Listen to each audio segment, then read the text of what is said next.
Laba diena. Mm, Esu logopedė, logoterapeutė Reda Simaitienė. Šiandien norėčiau pranešti pranešimą paskaitą 2-4 metų vaikų kalbos lavinimas. Šioje temoje aš norėsiu aptarti, kokia turėtų būti vaikų kalba šiame amžiuje tarpsnyje, į ką turėtume atkreipti, kada kreiptis į specialistus, ieškoti pagalbos ir kaip mes galime lavinti namuose. Užsiėmimo metu jūs galite rašyti man klausimus. Paskaitos pabaigos metu aš jums mielai atsakysiu į jums rūpiamus klausimus. Tai pradėsiu temą.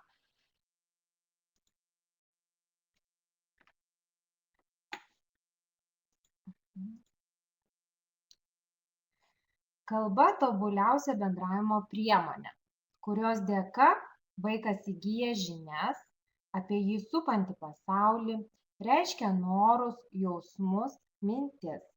Girdėdamas artimųjų žmonių kalbą, žaisdamas, stebėdamas aplinką, vaikas susipažįsta su žodžių reikšmėmis, mokosi tarti garsus, žodžius, pradeda kalbėti frazėmis ir sakiniais. Pirmuosius žodžius vaikas taria ir vartoja suaugusio mokomas arba jį mėgdžiodamas. Antrieji, tretieji metai didelių permainų laikotarpis vaiko gyvenime. Vaikas pradeda savarankiškai vaikščioti, vystosi jo intelektiniai procesai, plečiasi socialiniai kontaktai, bendravimui su suaugusiais vartoja artikuliuotą kalbą, įsisavina gimtosios kalbos fonetiką, intensyviai kaupia žodyną, todėl šiame amžiaus tarpsnyje tėvai ypač daug dėmesio turėti skirti vaiko kalbos, tai yra kalbos supratimo, aktyvaus kalbėjimo, bendravimo ugdymui, kuris gali nulemti sėkmingą mokymosi mokykloje. Tėveliai visą laiką galvoja, kad mokyklai reikia ruoštis priešmokyklinį grupėje darželio. Bet specialistai ir aš norėčiau rekomenduoti, kad vaiką gyvenimui ruošti mes turime pradėti jau tada, kai jis yra mūsų įsčiose. Todėl mokyti, ugdyti vaiką labai svarbu, ypač antraisiais gyvenimo metais, nes vaikui labai viskas yra įdomu. Jis nori domėtis viskuom. Jis kaip vadinama kempinė gali sugerti visus gerus jausmus, blogus jausmus, gerus pavyzdžius ir blogus pavyzdžius. Tai mes, tėveliai, turime patiesti tokį taką vaikui, kad mes džiaugtumėmės savo vaiku. Tai dabar aš aptarsiu kalbos raidą antraisiais gyvenimo metais. Baigiantis pirmiesiems metams, vaikai supranta apie 60 dažniausiai girdimų žodžių, pažįsta atskirai pavaizduotus daiktus paveikslėliuose, supranta žinomų aplinkos daiktų pavadinimus, suaugusiųjų vardus, kūno ir veido dalių pavadinimus. Vaikai sužino veiksmų ypatybių pavadinimus, vertinančius žodžius gerai, blogai. Pirmųjų metų gale, antrųjų metų pradžioje vaikas pradeda tarti pirmuosius prasmingus žodžius, garsų junginius. Tam tikrą laikotarpį vaikas čiauškia beprasmiškai, vartoja garsažodžius, paprasčiausiai netaisyklingus ar iškreiptus suaugusių kalbos ir vaikiškus žodžius. Nyksta beprasmiškas čiauškėjimas. 1 metų vaiko žodyną sudaro nuo 2 iki 30 žodžių. Čia yra tie žodžiai, kurie vaikai gali pasakyti. Čia yra žodžiai įeina ir garsažodžiai, prasmingi garsažodžiai. Mes turėtumėm susiskaičiuoti. bet vaiko pasyvusis žodynas turėtų būti daug turtingesnis. Nes jeigu vaiko pasyvusis žodynas bus skurdus, tai automatiškai jo ir tariamų žodžių skaičius bus irgi labai mažas. 18 mėnesių vaikas jau supranta nuo 60 iki 200 žodžių. Gausėja aplinkos daiktų, kūno dalių, veiksmų, ypatybių pavadinimai. Ištaria jau nuo 30 iki 50 žodžių. Pradeda kalbėti frazėmis, 2 žodžių junginiais. Intensyviai kartoja suaugusiojo tariamus žodžius. Frazės jau mes galime priskaityti savo vaikams, kaip vaikai sako: duok man, čia mano, kas čia. Šitos frazės yra labai svarbios. Šitos frazės tai mūsų yra pradžia į kalbėjimą sakiniais. 22-24 mėnesių vaikas savo kalboje vartoja jau apie 150-200 žodžių. Supranta apie 500 žodžių. Kalba frazėmis, 2-3 žodžių sakinukais, pradeda derinti žodžius sakinyje. Dažnai kelia klausimus: kas, kodėl, aktyvi vaiko pažintinė veikla. Skatina mokytis naujų žodžių. 2,5 metų vaiko aktyvųjį žodyną sudaro jau apie 400 žodžių. Tobulėja kalbos supratimas, supranta ne tik instrukcijas tiesiogiai susijusias su tuo, ką mato, bet ir tikrovę gali pažinti iš kalbos. Kalba 3-4 žodžių sakiniais. Kalba gramatiškai dar netaisyklinga, netaisyklingai taria ilgesnius žodžius, nemoka ištarti sudėtingesnių garsų arba ilgų žodžių. Gal tėveliams gali kilti tarimas, nejaugi tas 2 metų vaikas turi tarti 400 žodžių. Bet jūs paskaičiuokite patys, kai jūs kalbate, kartais kiek mes per 5 minutes galime pavartoti šitų žodžių. Aišku, vaikai kiekvieną dieną nevartoja tų 400 žodžių, bet jie jau žino, jeigu mes žinom naminius gyvūnus, jeigu mes žinome kūno dalis, jeigu mes žinome paprasčiausius buities daiktus, drabužių pavadinimus. Mūsų žodynas vaiko ir jau susideda, be to dar ir visi veiksmažodžiai ir būdvardžiai. Aišku, kiekvienas vaikas yra individualus. Vienas vaikas tokiam amžiui tars tik tai 200 žodžių, kitas jau 400 žodžių, gal net ir daugiau. Bet mums svarbu, kad vaikas kalbėtų. Tikrai nežiūrėkime į kaimyną, ar kaimyno vaikas daugiau kalba, ar kaimyno vaikas mažiau. Visą laiką mes žiūrėkim, ką mūsų vaikas geriausiai daro. Tai dabar kalbos raida 3 gyvenimo metais. 3 gyvenimo metais tobulėja kalbos supratimas. Vaikas klausosi, ką kalba suaugusieji, pasakų, eilėraščių pasakojimų. Taip su supančia aplinka susipažįsta iš kalbos, ne tik iš patirties. Šio amžiaus ikimokyklinukas įprastoje situacijoje supranta prielinksnius, visų linksnių klausimus, laivėja foneminė klausa. Vaikas skiria žodžius, besiskiriančius tik vienu garsu. Didėja poreikis bendrauti su bendraamžiais. 3 gyvenimo metais tęsiasi fiziologinis šveplavimas. Dalis vaikų nemoka ištarti sudėtingesnių garsų. Tai būtų S, Z, Š, Ž, C, Č, D, Z, D, Dž, H, F, R. Kai kurie neištaria minkštųjų K, G, P, B. Pasitaiko skiemenų ir garsų praleidimų. Kartais net gerai išmokti garsai painiojami tarpusavyje. Ištariami gerai žinomi trumpi žodžiai. Žodynas gausiai labai intensyviai turtėja. Kas yra tas fiziologinis šveplavimas? Fiziologinis šveplavimas yra leistinas šveplavimas. Visi vaikai švepluoja. Ir normalu, kai vaikas iki 4 metų netaria mano išvardintus garsus. Arba taria, bet tardamas žodžius juos sukeičia vietomis arba tiesiog netaria.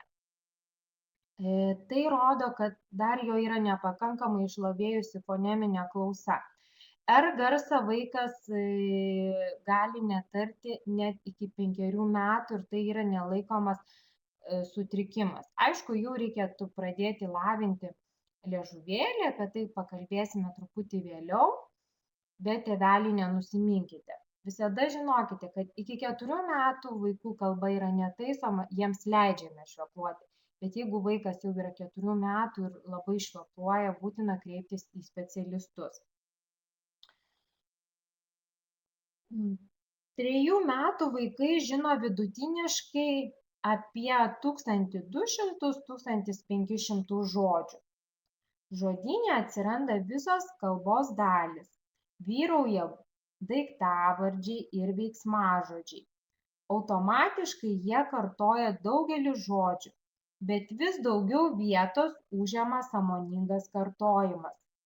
Pasirodo apibendrinančios sąvokos: žaislai, indai, baldai, skaitvardžiai, 1, 2, daug. Daiktų požymius ir ypatumus nusakantys žodžiai: didelis, mažas, gražus ir taip toliau. Prielinksniai: į, ant, po, už. Prasideda žodžių kūrybų periodas. 3 metų ir 3,5 vaikai išmoksta pagrindinius gramatikos dėsningumus. Kalboje vyrauja vientisiniai sakiniai. Vaikai dažniausiai vartoja 3–4 žodžių sakinius. Dažnai tėvams daug nerimo kelia 2,5 ir 3 metų vaikų kalbėjime atsirandantis žodžių ir skiemenų pasikartojimai. Pauzės, primenantis mikčiojimą. Tai yra susiję su intensyvia kalbėjimo pradžia bei neatitikimu tarp vaiko minčių ir kalbinių gebėjimų. Norėdami perteikti savo įspūdžius, vaikas ne visada greitai parenka tinkamus žodžius. Todėl kartoja jau pasakytą sakinio dalį ir vis galvoja, ką reikia dar pasakyti, ir todėl atsiranda tokia pauzė. Susirūpinti reikėtų tada, kai pastebima, jog vaikas kalbėdamas įsitempia, dažniausiai kartoja garsus ar skiemenis nei visą žodį. Kalbos nesklandumai trukdo bendrauti. Šis laikotarpis, kada vaikų minčių gausa yra didesnė negu vaikai gali pasakyti, turi trukti panašiai apie iki metų daugiausia. Bet jūs turite pastebėti ir skirti, kur yra mikčiojimas, o kur yra tik tai nesugalvojimas, ką reikia pasakyti, kaip taisyklingai parinkti žodį. Jeigu jau jums kelia įtarimą, kad tai gali būti mikčiojimas, iškart kreipkitės į šeimos gydytoją, kuris nukreips, pas kuriuos specialistus jums reikėtų eiti. Ir jeigu būna mikčiojimas, dažniausiai turi dirbti psichologas, tėvai ir logopedas. Be šitos trijulės vaikui padėti yra neįmanoma.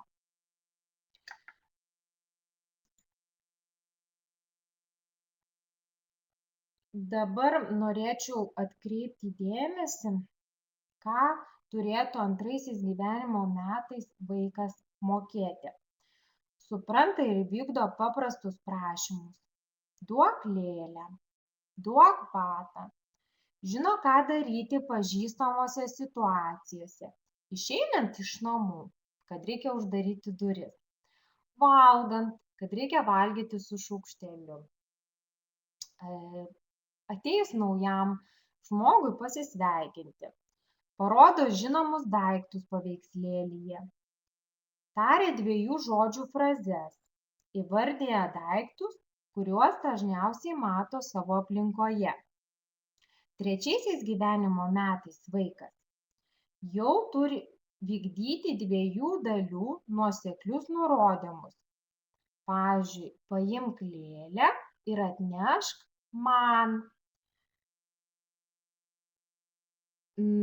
Paimk buteliuką ir nunešk tėčiui. Kalba 2-3 žodžių sakiniais, rodo norą bendrauti su jumis, dalyvauja žaidime, domisi jį supančia aplinka, jūs ir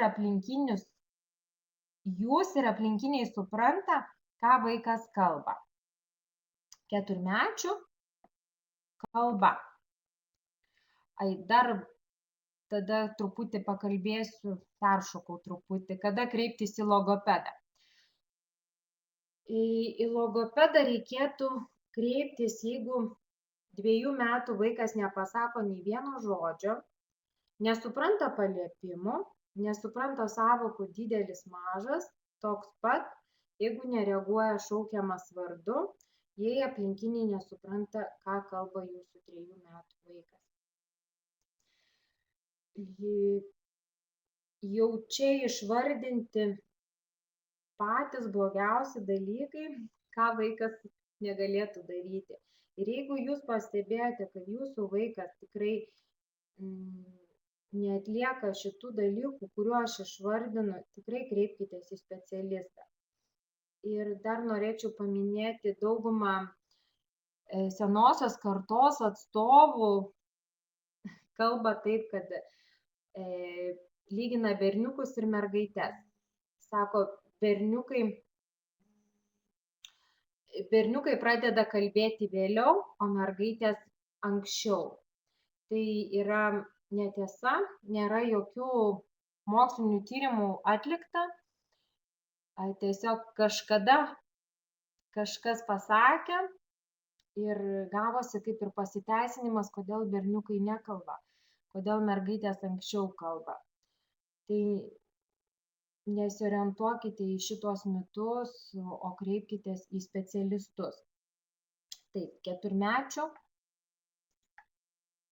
kalba. Baigėsi fiziologinis šveplavimas. 4 metų vaikai turėtų mokėti tarti garsus, tačiau sudėtingesnės artikuliacijos garsų mokymasis užsitęsia. Kai kurie vaikai dar neištaria garsų kaip š, ž, č, dž ir r. Retkarčiais minkština kai kuriuos priebalsius. Netariamus garsus vaikai praleidžia arba keičia kitais. Dar pasitaiko, kad sukeičia garsus, kuriuos moka taisyklingai ištarti. 4 metais vaikai kalboje vartoja 3-4 skiemenų ir ilgesnius žodžius. Kai kuriuos ilgesnius žodžius ištaria netiksliai.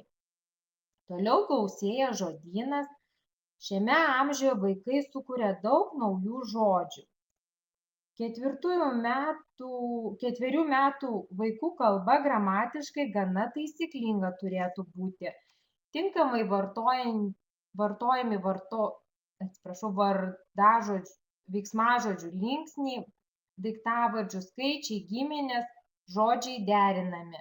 Tačiau ne visada žino, kokią gramatinę formą parinkti ir kur tinka. Vis dar painioja daiktavardžių ir būdvardžių linksniuočių veiksmažodžių priesagas. Dar nemoka kaityti sangrąžinių veiksmažodžių, įvardžiuotinių būdvardžių. Galima jau išgirsti tinkamai pavartotų dalyvių ir pusdalyvių. 4 metais intensyviai plėtojasi rišlioji kalba. Vaikai vartoja išplėstinius ir vientisinius sakinius. Šiam amžiui būdingi jungtukai o, bet, ir sakinio pradžioje. Dažnai gal tėveliai pastebi, kad vaikai pradeda o visur naudoti. Tai būdinga šiam laikotarpiu, bet tėveliai išgirdę, kad vaikas taip kalba, mes turėtumėm nepabrėžti jo tą trūkumą, netaisyklingumą, bet turėtumėm pakartoti, kaip turėtų skambėti šitas sakinys taisyklingai. Tai jau, kaip ir sakiau, mūsų keturmečių kalba turėtų būti taisyklinga. Vaikai gali netarti tik R garso, DŽ garso. Šituos garsus mes mokinsimės jau būdami 5 metų. Kaip lavinti kalbą namuose? O lavinti kalbą namuose yra būtina, nes mes tai paruošiam vaiką mokyklai. Tai kaip lavinti dvimečio kalbą namuose? Jau galime pradėti rodyti vaikui žaisliukus, vaizduojančius tik ką gamtoje stebėtus gyvūnus bei jų paveiksliukus, vėl prisimindami tų gyvūnų skleidžiamus garsus, lavindami vaiko gebėjimą susieti natūralų objektą, gyvūną su jo turiniu ar piešiniu.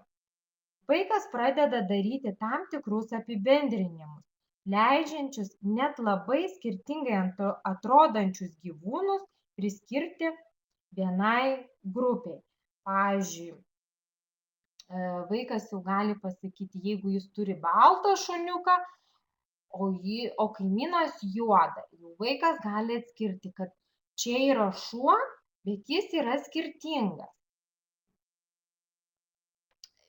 Bet kad vaikas galėtų tai atskirti, būtina tėvų pagalba. Prieš tai didelis darbas, kaip ir sakiau, mes turim daug kalbėti, daug vaikams aiškinti. Tokie lyginimai atspindi ne tik kalbos lavėjimą, bet ir išaugusias mąstymo galias. 2 metų pabaigoje jau galime siūlyti iš pateikto garso sąskambio atpažinti gyvūną ir parodyti jį patį ar jo atvaizdą. Galime naudoti ir specialias kompiuterinės programas, bet galite naudoti ir save kaip įrenginį. Pavyzdžiui, turite daug kortelių pasidarę ar knygutę, o jūs tariate garsiuką. Zzz. Ir klausėte vaiko, koks čia galėtų būti, kas čia galėtų būti. Jeigu vaikas žino jau, kad ir vabzdys, ir gyvūnas yra skirtingos sąvokos, tada jūs galite sakyti, gal žinai, koks čia vabzdys. Ir tada vaikas turėtų parodyti, kad čia yra uodas. Bet visą laiką pasirinkite nuo lengvesnės užduotėlės. Čia mano toks Z jau sunkesnis yra.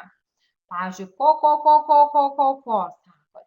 Ir turite vištos figūrėlę ir piešinėlį. Tai tiesiog, kad vaikas matytumėt, kad vaikas turi, tiesiog jūs pasakėt, o vaikas turėtų paimti arba kortelę, arba tą figūrėlę.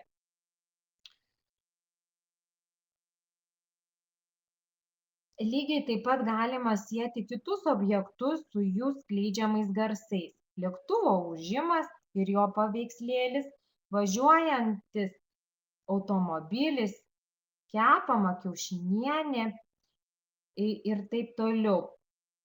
Šitos visus garsiukus mes galime atrasti internete. Yra lietuvių tėvelis sukūręs įvairių programėlių kalbai ugdyti. Ir jas mes galime tiesiog pasinaudoti, lavindami kalbą namuose. Jos yra naudingos, aišku, jeigu mes mokėsim sudominti vaikus. Vaikams kai kuriuo momentu jos labai patinka, bet paskui nusibosta, nes tai yra mokomosios programos, o ne žaidimai. Tiesiog tėveliai turėtų parinkti. Tokiomis pratybomis lavinsime gebėjimą sieti garsinę ir vaizdinę informaciją, o toks gebėjimas turės neįkainojamą vertę pradėjus skaityti ir rašyti. Viena iš sunkiausių veikiamų disgrafijų, tai rašymo sutrikimų ir disleksijų, skaitymo sutrikimų formų yra susijusi būtent su audiovizualinių ryšių stoka. Tai yra negebėjimu sieti raidės vaizdo su atitinkamu kalbos garsu. 3-4 gyvenimo metais toliau kalbiname vaiką. Kalbame su juo, kas mus supa, apie daiktus, jų savybės. Kalbame apie daiktų dydžius ir spalvas, gyvūnų atliekamus veiksmus. Pavyzdžiui, kad arklys jodinėja, apie maitinimosi būdą kalbam, kad katytė laka. Geriausiai tai daryti pasivaikščiojimo gamtoje metu ir padedant tėveliams ruoštis virtuvėje. Stebėdami gyvūnus, išsiaiškinkime, kaip kas juda. Pavyzdžiui, šuo bėga, lekia, šokinėja, žvirbliukas traksi, gyvatė šliaužia, zuikis liuoksi, žuvis plaukia. Jūs nebijokite vaikams įvardinti, kad yra įvairių žodžių, kaip vieną veiksmą ar apibūdinimą galime pateikti. Jeigu vaikas nesuprato, vaikas visada jūsų paklaus, bet kuo mes daugiau žodžių pavartosime, tuo daugiau žodžių mes praturtinsime jo žodyną.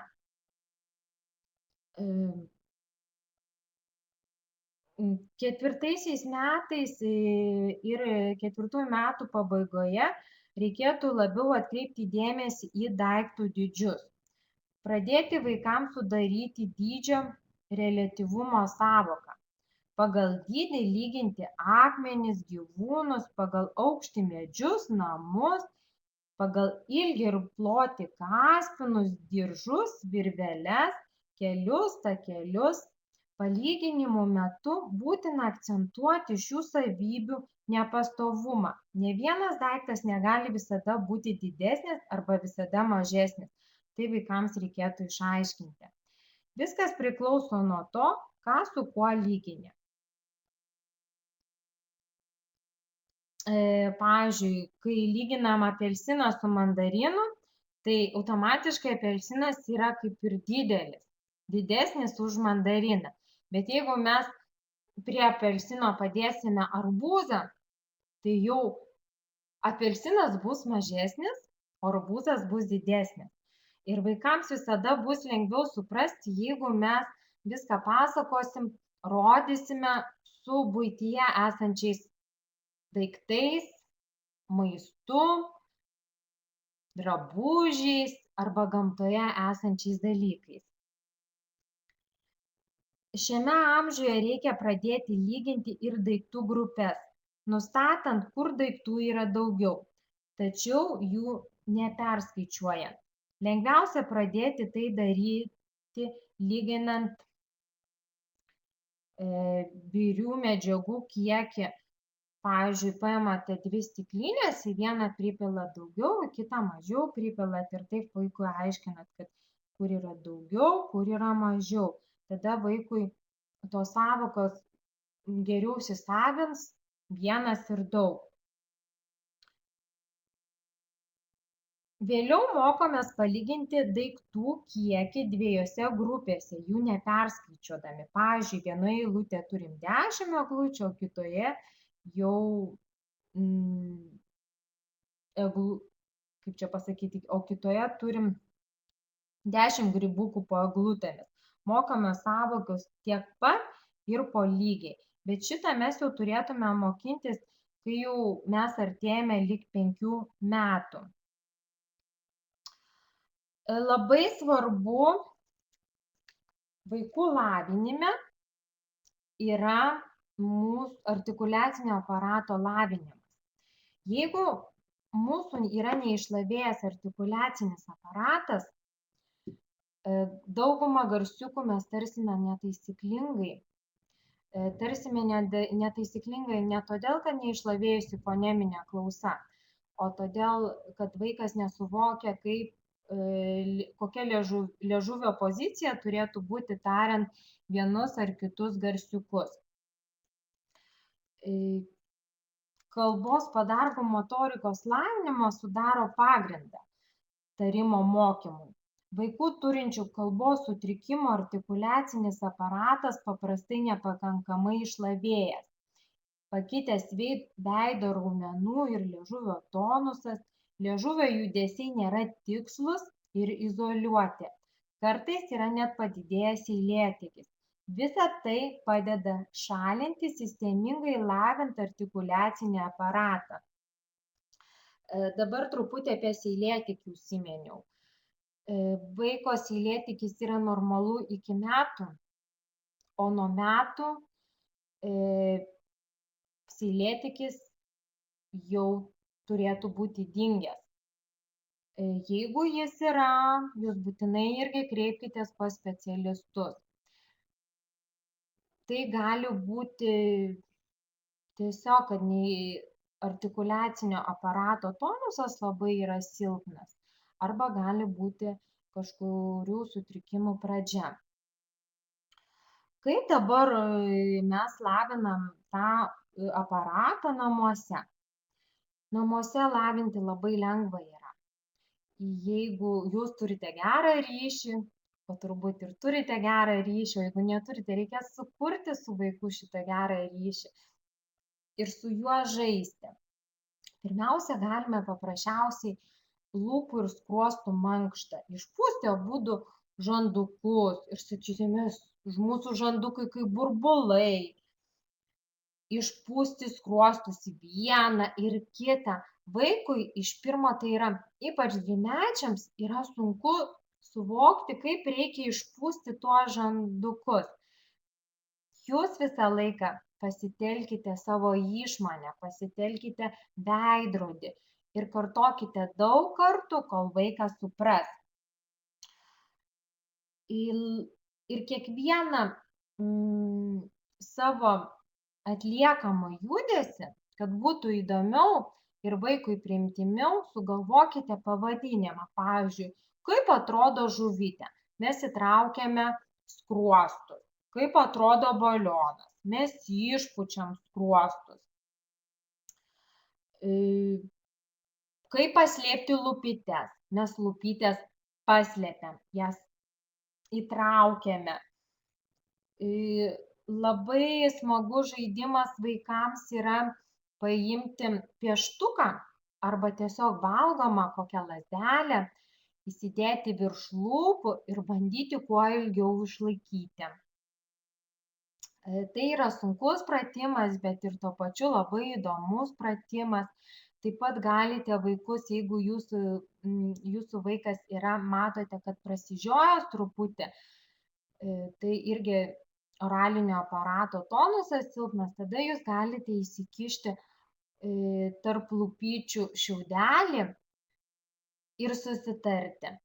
Kas ilgiau išlaikys, tas gaus prizą. Arba mes laikome šiaudelį, kol žiūrime kokį trumpą filmuką. Tai vaikui visa mankšta bus kaip žaidimas. Taip pat labai svarbu yra liežuvio mankšta. Liežuvio mankštą aš dažniausiai visą laiką tėveliams rekomenduoju atlikti prie veidrodžio. Arba tiesiog netgi galite turėti kelis veidrodžius, vieną didesnį, kitą mažiuką, kad vaikas rankose turėtų, nes labai svarbu pamatyti, kad vaikas matytų, kaip tas liežuvis jo juda. Vaikai dažnai bijo tos liežuvius kaišioti, nes girdi iš visų aplinkinių, negalima kišti liežuvėlį, negalima. Tai jūs vaikui paaiškinkite, kad liežuvėlį iškišti galima ir su liežuvėliu galima žaisti, kada jūs susitarėt žaisti žaidimo metu. Tai paprasčiausi pratimai yra liežuvį iškišti į apačią, liežuvį pakelti į viršų, liežuvį iškišus į vieną pusę palenkti, kitą pusę palenkti. Jeigu matote, kad jūsų vaikui šitie pratimai yra sunku, ypač pakelti liežuvėlį į viršų ir aplaižyti lūpytes, jūs galite pasirinkti irgi įvairių žaidybinių formų. Viršutinę lūpą galite aptepti su kefyru ar atsigėrę su kefyru, su jogurtu, su įvairia uogiene, tai kas vaikui patinka. Bet tą patį pasidarote ir jūs. Ir kartu mėginate tą nulaižyti. Ir pamatysit, kaip jums smagu, kaip vaikui bus smagu, kai jam pavyks atlikti. Nes jeigu jūs pastoviai tik prie veidrodžio liežuvį iškišit, ištrauksit, iš šonus judinsit, vaikui nusibos greitai. Tai mes turime ieškoti įvairių. Pavyzdžiui, vaikui neina liežuvį į šoną palenkti, jūs lazdelę kokią nors arba lazdelę arba šaukštelį pamirkote kažkur, kas vaikui yra skanu, priimtima, jogurtas ar uogienė kokia ir laikote pakėlę tiek, kiek vaikų, kad vaikas tiesiog paliestų tą lazdelę su tuo liežuvėliu. Taip pat kalbiniam mūsų tarimui yra labai svarbu taisyklingas kvėpavimas. Ir šituos pratimus irgi namuose reikėtų atlikti žaidžiant. Pavyzdžiui, paprasčiausias, kad yra ir kaip karvytė mūkia. Jūs ilgai sakykite mū. Galite su vaiku taip pat susitarti, kad prizą gaus, kuris ilgiau pasakys. Ir čia galima susigalvoti įvairių. Kaip avytė bliauna, bė, kaip bitė dūzgia, zzz. Nes mes mokame įkvėpti ir ilgai išlaikyti orą ir su ta oro srove pasakyti garsiukus.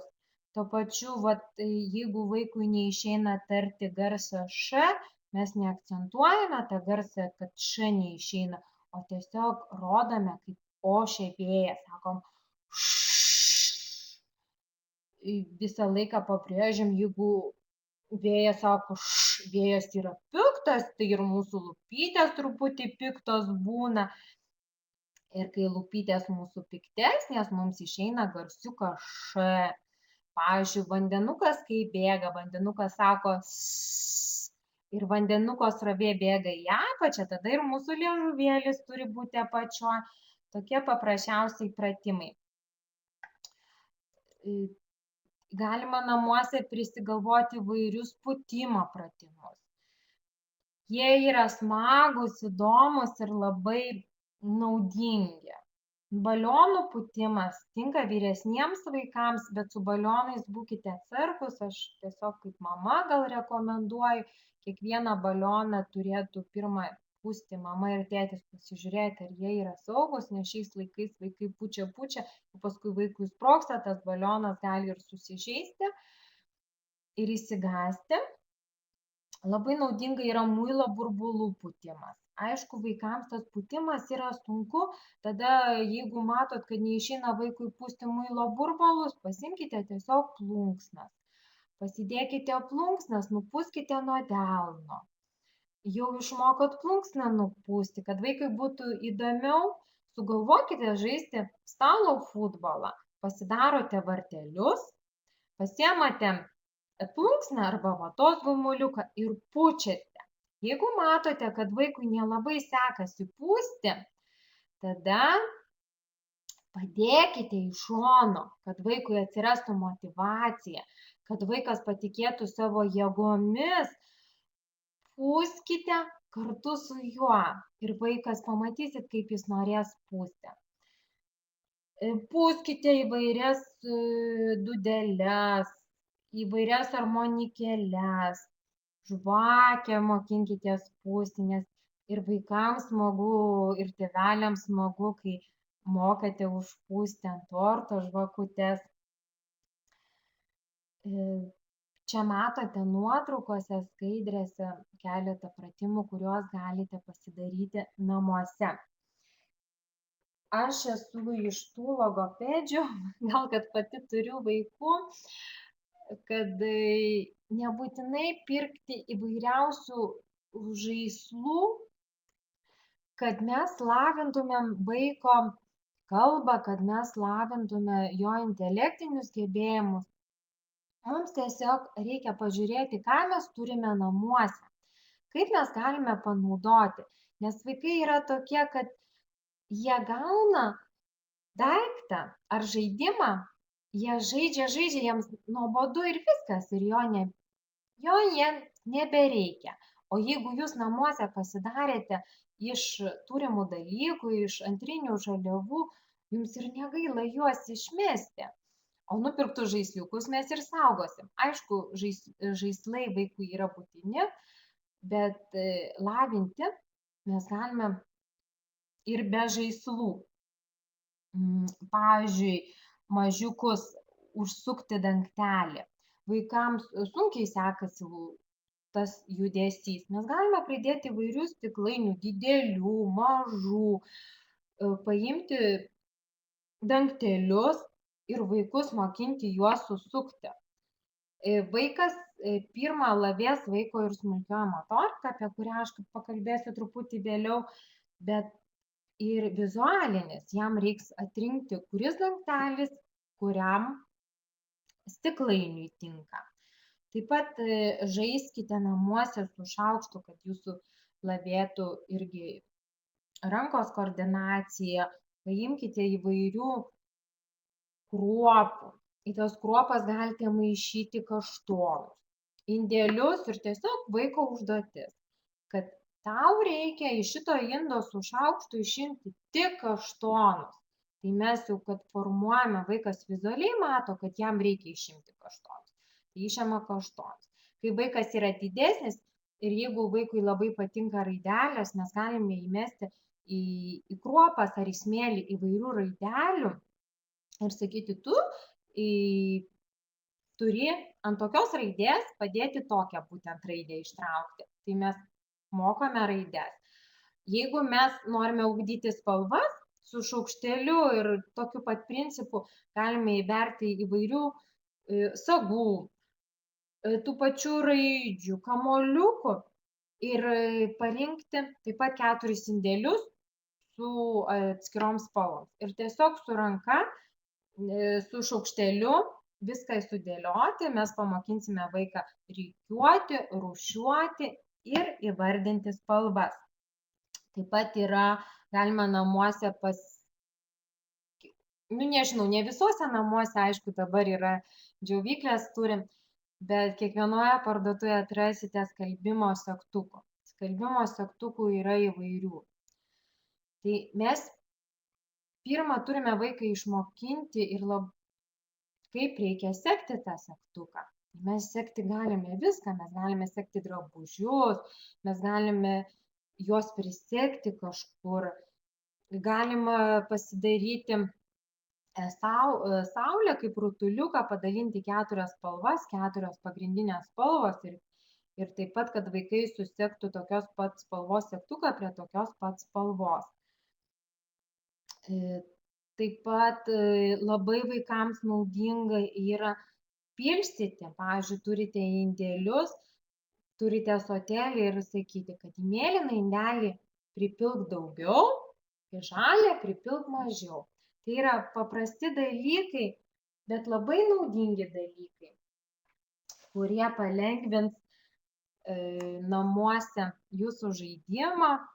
Tiesiog reikia paieškoti interneto glūdumoj žaidimų, jeigu pritrūksta fantazijos, bet atsidarykite virtuvę ir pažiūrėkite, ką ten turite ir ką galite mielai pažaisti su vaikais.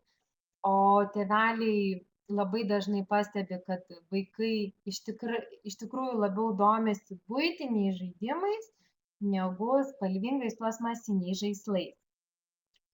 Dabar pakalbėsiu apie smulkiosios motorikos lavinimą ir kodėl tai yra svarbu. Kas yra smulkioji motorika?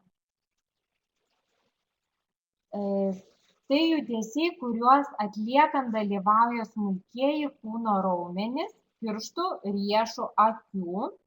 Juos lavinti yra ypač svarbu, jei siekiame, kad vaiko kalbos raida būtų sklandi. Gaila, bet smulkiai motorikai tėvai neskiria daug dėmesio, nes yra įsitikinę, kad kiek vaikas pats užsiima, tiek to ir pakanka. Iš tikrųjų reikia lavinti rankų pirštelius, plaštaką, riešą, aktyvindami pirštukų pagalvėles, skatiname vystytis kalbą, nes juose esantys centrai susiję su galvos smegenų zonomis atsakingomis už kalbą. O kai kurie pirštų ir riešų judesiai susiję su aplinkos suvokimu, intelektinė smegenų veikla. Taigi, jeigu lavės piršteliai, lavės ir kalba. Todėl nepamirškite lavinti vaiko smulkiosios motorikos. Vaikas turi kiek įmanoma daugiau dirbti savo mažais ir nepaklusniais pirštukais. Kuo vaiko piršteliai darysis vikresni, to jo kalba taps suprantamesnė ne tik mamai, bet ir aplinkiniams. Tačiau nepamirškite, kad veikla turi atitikti vaiko amžių. Mažyliui turi būti įdomu, bet ne per sunku. Pradėkite nuo paprasčiausių pratimų, delniuko masažo, katučių, vėliau jūs pereikite prie sunkesnių, kūrybingumo ir atidumo reikalaujančių užduočių. Kadangi skiriasi vaikų temperamentas, tai ir užduotys turėtų būti skirtingos. Vaikams krapštukams galima duoti užduotėlių, kuriuose kažką reikia iškirpti, kažką reikia suverti. Tačiau aktyvius auginantiems mamai ir tėčiui reikia parodyti daugiau iniciatyvos ir išmanumo. Tėvai turėtų patys įsitraukti žaidimą, ropoti, dainuoti, žaisti, dėlioti. Matydamas patenkintą mamą ir tėtį, vaikas pats įsitrauks į veiklą. Jokiu būdu nereikia užduoties nuleisti iš dangaus. Viskas turi būti lyg smagus bendravimo žaidimas. Taigi žaidimai, kurie lavina mūsų pirštelius. Ikimokykliniame amžiuje labai naudinga lipdyti. Galite naudoti ir pirktinį plasteliną, savo pasigamintą, druskos tešlą arba molį. Tai mes galime lipdyti viską. Jūs galite šiandien Klaipėdoj pas mus labai baisus oras, daug krušos yra. Tai pamatęs pro langą, kad iškrito kruša. Ir vaikas sakom, padarom ir mes krušą, tik kambaryje. Tai padaro trutuliuko. Iš daržo išrovėt morką ir iš parduotuvės parsinešėt morką. Padaro morką, kaip jie atrodo. Jūs lavinsite ir kalbėjimą, ir smulkią motoriką. Mes atlikdami vieną užduotį visada atliekame daug užduočių, kaip pasakau. Laviname daug. Su didesniais jūs netgi galite išbandyti šešėlių teatrą. Vaikams yra įdomu pasidaryti prietemą namuose, prisiminti savo vaikystę, kaip darydavom kiškučius su rankoms, kaip vilkus, netgi galite įsikirpti kai kurias visas figūrėlės. Taip pat namuose galite pasigaminti iš tualetinio popieriaus ritinėliai, ten pasidaryti su skilamušiu skylutes ir kaišioti šiaudelius, kaišioti vėlėles. Įvairių dalykų galite prisigalvoti. Labai yra naudinga sagų, štrauktukų, spaustukų, segtukų segimas, kaip sakiau. Bet reikia apsišarvuoti kantrybę, tegul vaikas būtinai pats sagstosi sagas, rišasi batų raištelius, pasiraitoja rankoves. Pradėti savarankiškumo apsirengimo treniruotės geriausia yra nuo lėlių rūbelių. Tegul vaikas padeda apsirengti lėlytėms, vėliau tėveliams ir seneliams. Pradžioje tegul vaikas sega dideles sagas, o po to mažas. Suaugusieji turi parodyti tik judesį ir paaiškinti, bet visą veiksmą turėtų atlikti jau vaikas pats. Jeigu vaikas niekaip neišeina tas sagutes mums užsisegti, mes galime tiesiog prisiūti kažkur ar tiesiog paimti drabužėlį ir mokytis kaip žaidimo formą. Jeigu jūs jau matote, kad jūsų vaikas labai savarankiškas, siūlyčiau nebijoti ir su žirklutėm duoti pakarpytę. Tai tiek apie lavinimą. Dabar, kada reikėtų kreiptis į logopedą, tai 3-4 metų vaikas, jeigu jūsų vaikas mažai kalba.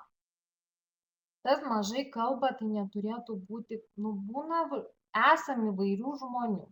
Vieni gali kalbėti be perstojimo, kiti prasmę pasako 2 sakiniais. Jeigu jūs matote, kad jūsų vaikas kalba, tik tai mažai vartoja, bet pasako esmę, supranta aplinkiniai, tai nereikėtų nerimauti. Nesupranta sąvokų didelis, mažas, toks pat, vienas daug. Čia taip pat turėtumėte atkreipti dėmesį. Jeigu jūs su vaiku neužsiėmėte ir jo vaiko nemokinote, tai kaip vaikas galės ir mokėti? Aš visą laiką klausiu tėvelių, ar jūs mokinote ir aiškinote? Čia yra didelis tėčio batas, čia yra mažas tavo batas. Sakau, kad vaikas turėtų sąvokas, nes pradedi dirbti ir matai, kad tas vaikas imlus, jis to jau pats supranta. Tai jeigu jūs mokinate ir matote, kad vaikas nesupranta, tada jau reikėtų kreiptis į logopedą. Neskiria spalvų. Pirma, vaikai dėl spalvų turi pradėti grupuoti spalvas. Kaip kalbėjau apie rutuliukus, kad sudėtų į tokius indėlius tokios pat spalvos. Jeigu vaikas, jūs mokote ir vaikas jau yra artėja 4 metų ir vaikas nemoka grupuoti spalvas, tai jau reikėjo prieš pusmetį būti pas logopedą. Jeigu kai vaikas grupuoja, vėliau atsiranda ir įvardijamas spalvų. Nemėgdžioja garsų, garsažodžių, nežaidžia vaidmeninių žaidimų. Vaikai tokie yra, 2 metų jie mėgsta žaisti vieni patys. 3 metų jie pradeda žaisti vaidmeninius žaidimus vieni patys, bet jau su žaislais, o jau vėliau jiems reikia draugų. Ir jeigu matote, kad vaikas neatlieka tokių žaidimų, reikėtų kreiptis. Netaria arba labai daug netaisyklingai taria kalbos garsų įvairių. Taip pat nereikia laukti. Jeigu matote, kad vaikas tik tai SŠ maišo 4 metų, tada gal ir nereikėtų dar pulti bėgti pas logopedą. Reikėtų kuo daugiau namuose dirbti, kuo daugiau skaityti, kad lavėtų foneminė klausa, kuo daugiau mokintis eilėraštukų, nes eilėraštukai padeda įsisąmoninti, įtvirtinti išmoktus garsiukus. Bet jeigu jūs matote, kad vaikas kaip ir gali ištarti garsus, bet taria jos taip netaisyklingai, kad tik jūs suprantate, ką vaikas nori pasakyti, o nesupranta aplinkiniai, jums reikėtų kreiptis jau pas logopedą. Ir kalba gramatiškai yra netaisyklinga. Pavyzdžiui, vaikas sako, nori sėstis, taisyklingai turėtų būti pasakyta noriu sėstis. Gal netoks pavyzdys. Tiesiog nemoka giminės, kad baltas pienas, sako balta piena, Jeigu mes daug kartų taisom vaiką, o vaikas vis tiek neįsisavina, kaip reikia taisyklingai sakyti, mes jau turėtume kreiptis į logopedą. Aš visą laiką esu tėveliams gal toks specialistas, kuris sakau, jau geriau apsilankykite 5 kartus su klausimais savo. Gal specialistui pasirodys nereikšmingi tie klausimai, bet jūs kaip tėveliai nusiraminsite, jūs sužinosite, ką reikia daryti, kokius patarimus, į ką atkreipti, kur vaiką pakreipti, kur vaiką labiau lavinti. Tai eikite, klauskite specialistų, ieškokite pagalbos savo vaikui, nes tik jūs galite padėti savo vaikui. Čia, kaip jau kalbėjau, galiu trumpai patarimai 2-4 metų vaikams, tėvams, kurie augina vaikus. Naudokite pakartojimus. Vaikams patinka girdėti. Tadas valgo, Tadas šoka. Taip pat žodis neprievartaukite dar nelabai tinka, bet jeigu vaikui neišeina pasakyti žodį, palaukite. Svarbu, jūs kartokite šitą žodį. Venkite klausinėjimų. Kai vaikas mažai kalba, tėvai stengiasi vis klausti, kas čia. Vaikams tai visiškai nepatinka. Jie pavargsta nuo klausimų. Jie tiesiog kartais nusivilia savim. O mes nenorime, kad vaikai nusiviltų savimi. Venkite pamėgdžiojimo. Daugeliui vaikų nepatinka, kai jų prašo pakartoti žodį. Aš visiems tėvams sakau, neišeina vaikui pakartoti, jūs kartokite 10 kartų. Nes jeigu aš jūsų paprašysiu pašokti baletą arba čiuožti su pačiūžoms, o jūs nemokat, tai aš vis kartodama čiuožkite, jūs vis tiek to nepadarysite. Kalbėkite vaikams trumpais sakinukais, trumpi prašymai tegul būna. Ir vaikui sugalvokite frazių. Norėdami paskatinti savo vaiką, pabandykite tarti naują žodį, įterpkite tai į frazę. Jeigu vaikas žino, kad čia yra obuolys, bet kaip mes galime tą obuolį dar kitaip sakyti? Obuolys koks yra? Skanus, saldus, apvalus, raudonskruostis. Įvairių žodžių. Įpinkime į vaiko kalbą. Vaikams labai patinka kalbėti apie savo pomėgius. Tai visą laiką mes žaiskime su vaiku, ugdykime vaiką tik per jam patinkančias veiklas. Ir aiškiai kalbėkime, aiškiai tarkime, nepamėgdžiokime vaikų netaisyklingos kalbos, nes tik jūs tėveliai esate pirmieji mokytojai, pirmieji gydytojai, pirmieji draugai savo vaikams. Ačiū už dėmesį. Matau, yra užduota klausimų. Jeigu turite ir daugiau klausimų, galite rašyti. Laura klausia, kokio amžiaus turi tarti š, č ir r garsus. Č ir r garsas yra sunkesnis, tai mes vaikui, čia vaikas turi išmokti tarti savarankiškai iki 5 metų tikrai. R galime duoti dar pusmetį, kad savarankiškai išmoktų, bet aš niekada nelaukiu to 5,5, nes jeigu vaikas panašiai iki 5 metų neišmoks R garsą, reikia jau tikrai jį mokinti tą garsą. Š garsą turi išmokti iki 4 metų vaikas tarti. Vaikas gali išmokti izoliuotą garsą š tarti bet vaikui kartais sunku jį įtvirtinti žodžiuose. Tai kad mes įtvirtintume žodžiuose, pirmą mums reikia ne žodžiuose tvirtinti, o skiemenyse. Žaisti su vaikais tokį žaidimą ša, šo, šu, vaikas gali kartoti. Taip pat galit lavinti foneminę klausą, sakyti, tu suplok, kai tu išgirsi š garsą. Ir jūs sakote įvairius garsus p, k, š, tada laukiam, kol vaikas suplos. Vaikas nesuploja, mes suplojam ir paaiškinam, kodėl reikia ploti. Tai tokiais būdais galime lavinti tą vaiko kalbą. Ar ilgas, Kristina klausia, ar ilgas TV žiūrėjimas įtakoja vaiko kalbą? Taip, įtakoja vaiko kalbą, nes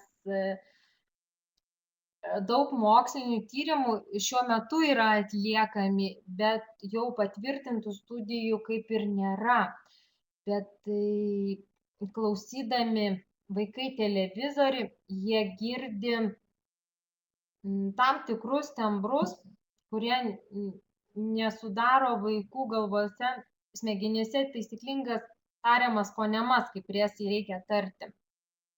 Tiesiog, kad mes vaiką skatintumėm kalbėti, mes turim uždavinėti klausimą. Vaikui turi būti motyvacija kalbėti. O žiūrint televizorių, vaikas nėra motyvacijos jam kalbėti. Jis tik žiūri, traksi ir nieko nelavėja iš to. Tai aš esu už tai, kad ilgas TV žiūrėjimas daro neigiamą. Ir daro neigiamą dar be to dabar šiuolaikinių vaikų pas mane būtent ateina, kad neturi akių kontakto visiškai vaikai. Jie yra pratę žiūrėti televizorių, pratę planšetinės kompiuterius ir telefonus ir jie nebeturi poreikio žiūrėti žmones ir kažko prašyti. Jiems tik reikia gauti informaciją, nusiraminti, gauti daugiau tokių aktyvinančių, vizualinių pojūčių, bet nėra noro kalbėti. Tai ačiū ir iki kitų kartų.